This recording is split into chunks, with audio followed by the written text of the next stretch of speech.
Oh, you see it all the time in portrait photography. Some photos look natural and cinematic. Some look intimate and compressed.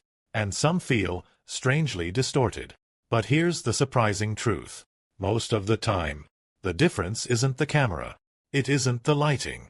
And it isn't even the photographer. It's the lens. More specifically, the focal length of the lens. 35 millimeters, 50 millimeters, and 85 millimeters. These three lenses are the most popular choices for portrait photography.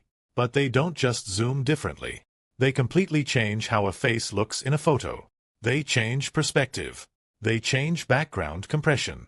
They change how close you stand to your subject. And they change the entire emotional feel of the image.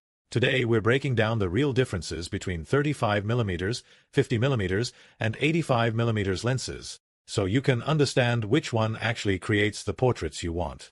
But before we dive in, if you enjoy simple explanations of photography and camera gear, subscribe. Because on this channel we break down complex tech and photography concepts, and make them easy to understand. First, what focal length actually means. Before comparing these lenses, we need to understand what focal length really is.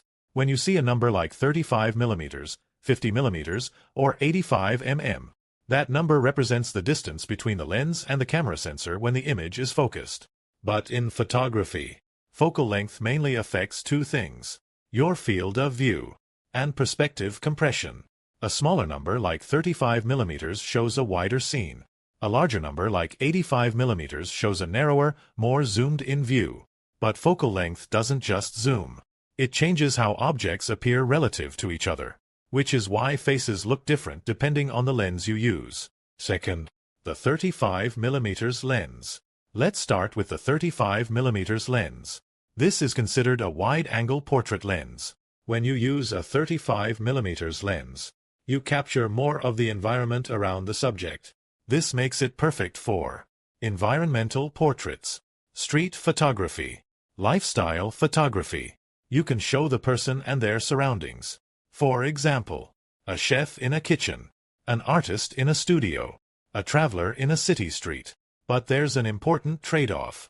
Because the lens is wider, you must stand closer to your subject, and when you get too close, perspective distortion appears. The nose can look slightly larger. The face may appear stretched, which is why 35 millimeters portraits work best when you include more background, not extreme close-ups. Third, the 50 millimeters lens.